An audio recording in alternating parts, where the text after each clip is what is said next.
Jai Hind children, welcome to today's chemistry class. We are continuing with chapter acids, bases and salt. In this module, we are going to study about the formation and properties of salts. How salts are formed. In previous class, you have seen the formation of salts. A salt is mainly formed by the reaction between an acid and a base. Salts are of three types: neutral, acidic and basic.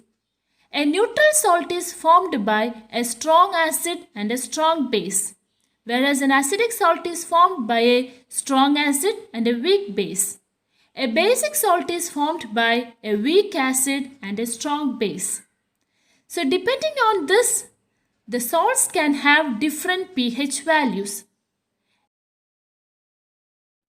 Neutral salts have pH 7, acidic salts have pH less than 7 and basic salt have pH greater than 7. Let's discuss about the formation of salt. As I have earlier told you, a salt is mainly formed from the reaction of an acid and a base. So suppose first we can take the simple example of sodium chloride. Sodium chloride we represent as NaCl. This is the formula of sodium chloride. So sodium chloride, as the salt, you know the salt is formed from an acid hydrochloric acid and base sodium hydroxide, isn't it? So this salt is formed from the acid HCl and NaOH. Here, in this base, the sodium from the base, that is the base have a positive and a negative part. The positive part of this base, Na plus, combines with the negative part of the acid, Cl minus. The positive part of the base combines with the negative part of the acid to form the salt NaCl. So NaCl, this is a salt having a positive and a negative part. So a salt will always have a positive ion and a negative ion. The positive ion is called cation. This you have studied in 9th standard. The positive part is called cation and negative part is called anion. The positive part is called cation and negative part is called anion. So a salt is formed from the positive part of a base and negative part of an acid. This is how salt is formed. Now, if a salt is formed from an equal strength acid and base, here hydrochloric acid is a very strong acid and sodium hydroxide is also a very strong base. So, a strong acid and strong base forms a salt. So, what will be the nature of this salt? This will be neutral in nature. The nature of this salt will be neutral because it is obtained from a strong acid and a strong base. Now let's see another example. K2SO4. What is the name of this salt? K2SO4. Potassium sulfate. Potassium sulfate. So what will be the acid here? It is sulfate. Sulfate. So which will be the acid here? Sulfuric acid, H2SO4. So the negative part of the salt comes from the acid. So sulfate acid will be sulfuric acid and positive part is potassium. So what will be the base here? Potassium base, potassium hydroxide, KOH, potassium hydroxide. So potassium sulfate is formed from sulfuric acid and potassium hydroxide. Here also sulfuric acid is a strong acid and potassium hydroxide is a strong base. Therefore, the nature of the salt will be neutral.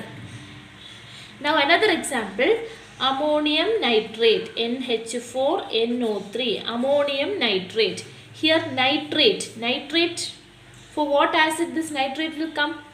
Nitric acid. Nitric acid formula HNO3. So in this salt, the acid part will be nitric acid and the basic part ammonia. Ammonia base ammonium hydroxide. Ammonium hydroxide. So here nitric acid is a strong acid but Ammonium hydroxide is a weak base. Ammonium hydroxide is a weak base. Remember, ammonium hydroxide is a weak base. Therefore, since this is a strong acid and this is a weak base, the nature of the salt will be that of the strong one, that is acidic. Therefore, the salt will be acidic in nature. Now another example, ammonium chloride, NH4Cl, ammonium chloride. Now you can see, you can guess what is the acid here. It will be hydrochloric acid, chlorine based acid, hydrochloric acid. And the base will be ammonium hydroxide, NH4OH. Here also strong acid, weak base. So what will be the nature? Acidic nature. Another example is sodium carbonate. Sodium carbonate. I think you all know how to write the formula. You have studied in the 9th standard to write the formula of all compounds. So sodium carbonate. Sodium carbonate, carbonate based acid. Which will be the acid here? Carbonic acid, H2CO3, carbonic acid. Base as usual, sodium hydroxide. Sodium hydroxide. Here, sodium hydroxide is a very strong base, whereas carbonic acid is a weak acid. So a weak acid and a strong base. So what will be the nature of the salt? Strong. Therefore, it will be basic in nature. Base is strong. Therefore, the salt will be basic in nature. So this is the method how we find out the acid and base present in a salt and the nature of the salt. So I hope you understand this. In your textbook, activity 2.13, you try to complete it like this. Our next topic to be discussed is common salt. What is common salt? Sodium chloride is called as common salt. It is obtained from seawater. The deposits of this salt is called rock salt. There are many useful products from common salt. The first one is sodium hydroxide or caustic soda. Let's see the manufacture. Next, sodium hydroxide. So we are going to discuss about the manufacturing of sodium hydroxide. Sodium hydroxide is obtained by the electrolysis of brine solution. Brine means electrolysis of brine solution. Brine means concentrated sodium chloride solution. Aqueous concentrated sodium chloride solution is called a brine solution. So during electrolysis, we know electricity will be passed through the solution. So the chemical equation is sodium chloride, which is in aqueous form. Aqueous means in solution form. It also have water. During electrolysis, it forms sodium hydroxide plus hydrogen plus chlorine. Sodium hydroxide will be in aqueous form. Hydrogen and chlorine will be in gaseous form. So this is the chemical equation. We can also write electrolysis at the top of the arrow to show which type of chemical reaction is this. So this is the chemical equation in the formation of sodium hydroxide. Sodium hydroxide is obtained by the electrolysis of brine solution. Brine solution is concentrated sodium chloride solution. During electrolysis, it forms sodium hydroxide, hydrogen and chlorine. This hydrogen and chlorine are gases, whereas sodium hydroxide is aqueous form. Since the main compounds formed here are sodium hydroxide and chlorine, this process is also known as chlor-alkali process. This process is known as chlor-alkali process because the main product formed here is an alkali and chlorine. So this is chlor-alkali process.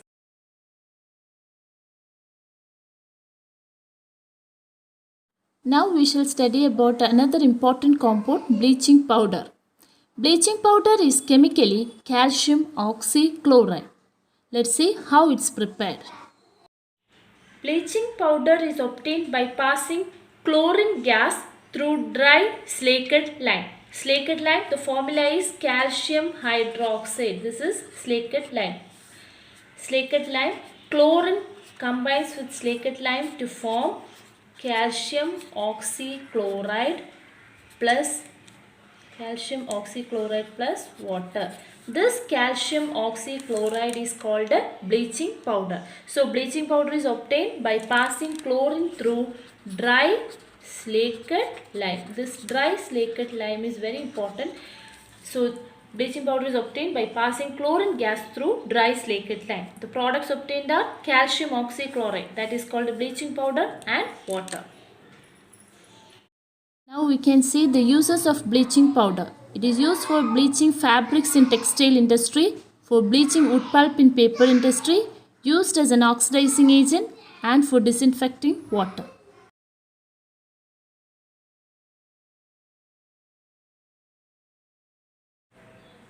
Baking soda is prepared by passing carbon dioxide through ammonical brine solution. By passing carbon dioxide through ammonical brine solution. So brine solution is sodium chloride solution. Sodium chloride plus water is what we call as brine solution. Along with this, when ammonia is added, this is called a ammonical brine solution. This is called a ammonical brine solution. So ammonical brine solution means sodium chloride plus water plus NH3. We are obtaining baking soda by passing carbon dioxide through this ammonical brine solution. As a result of this reaction, ammonium chloride NH4Cl and sodium hydrogen carbonate is obtained. This sodium hydrogen carbonate is called baking soda. Sodium hydrogen carbonate, that is the chemical formula of baking soda. So baking soda is obtained by passing carbon dioxide through ammonical brine solution. This is the ammonical brine solution. Ammonia plus brine solution is ammonical brine solution. By passing carbon dioxide through ammonical brine solution, we obtained ammonium chloride and sodium hydrogen carbonate called baking soda. And one of the very important chemical reaction of baking soda is this baking soda on heating will decompose to sodium carbonate plus water plus carbon dioxide. So during heating, the sodium hydrogen carbonate or baking soda will decompose to sodium carbonate, water and carbon dioxide. So what will be the nature of sodium hydrogen carbonate? This is a salt, isn't it? Sodium hydrogen carbonate is a salt. It will be formed from a strong base sodium hydroxide and a weak acid, carbonic acid. So the nature will be basic in nature. So the nature of baking soda is basic nature. This is a salt which is basic in nature. You might have heard of baking powder. What is the difference between baking soda and baking powder? Baking soda is sodium hydrogen carbonate. This sodium hydrogen carbonate, when mixed with baking soda, when mixed with a mild acid, it forms baking powder. So baking soda, when mixed with a mild acid, it forms baking powder. Why we are mixing it with mild acid? Because baking soda, as I told you, sodium hydrogen carbonate is basic in nature. So it will be having a bitter taste. So in order to neutralize that bitter taste, we are adding some mild acid to the baking soda. And that particular compound is called baking powder. So the reaction is baking soda, that is sodium hydrogen carbonate plus H plus. This H plus will come from the acid.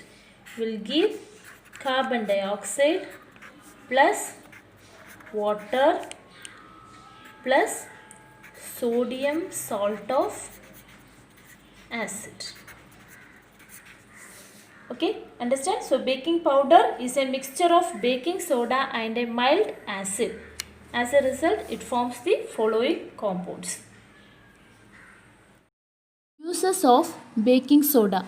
Baking soda is used in bakery food items for making crispy pakoras and all, and it is also used for cooking. As it is a basic salt, it is an ingredient in antacid and is used in soda acid fire extinguishers as it produces carbon dioxide on heating. Now we study about washing soda. Washing soda is chemically sodium carbonate decahydrate. It is obtained by recrystallization of sodium carbonate formed during the heating of baking soda. Chemical formula is Na2CO3.10H2O, that is sodium carbonate decahydrate. The main uses are: it is used in glass and soap industries. It is also used for washing clothes in laundry and is used to remove the permanent hardness of water. Our next topic to be discussed is water of crystallization. We can study this with the help of an activity. We are taking some amount of blue colored copper sulfate crystals in a dry test tube and is heating. We can observe that few drops of water molecules are seen on the sides of the test tube, and also the blue color of the copper sulfate changes to white color. Why this reaction is taking place? In this activity, the blue color of copper sulfate changes to colorless. Let's see what happens then. In the above reaction, blue color of copper sulfate changes to colorless due to the following equation. Copper sulfate we represent as CuSO4 dot 5H2O. This is the actual chemical composition of copper sulfate. This copper sulfate crystals, these are blue in color. The copper sulfate crystals are blue in color due to the presence of this water molecules. When we are heating this compound, it decomposes to CuSO4 and 5 molecules of H2O. And 5 molecules of H2O. This CuSO4 crystals are colorless. Why? Because these do not have water molecules now. So, the blue color of copper sulfate is due to the presence of this 5 molecules of water along with this molecule. So, this number of water molecules associated or linked to a compound is called the water of crystallization. So, water of crystallization is the number of water molecules along with this formula of a compound. So, when this compound is heated, this water of crystals are vaporized and hence the crystals become colorless. Another compound we study is plaster of Paris. Plaster of Paris, the chemical formula is CaSO4 dot half H2O. Calcium sulfate hemihydrate. So, plaster of Paris, the chemical formula is calcium sulfate hemihydrate. You know, plaster of Paris is used by doctors for supporting fractured bones to the right position. It is also used to make statues. Plaster of Paris is obtained by heating gypsum. Formula of gypsum is CaSO4 dot 2H2O. This is gypsum. This gypsum, when heated at 373 Kelvin, this temperature is important, when heated at 373 Kelvin, it changes to CaSO4 dot half H2O. CaSO4 dot half H2O plus 1 by half molecule of water vapor will be liberated. So, plaster of Paris is obtained by heating gypsum at 373 Kelvin. What is gypsum? Calcium sulfate bihydrate or dihydrate. CaSO4 dot 2H2O, that is gypsum. When this gypsum is heated at 373 Kelvin, it is converted to plaster of Paris by losing 1.5 molecule of water. So, the chemical formula of plaster of Paris is CaSO4 dot half H2O. Do you think that a calcium sulfate crystal can share half molecule of water? We know that a molecule of water cannot be divided into half. This means that 2 molecules of calcium sulfate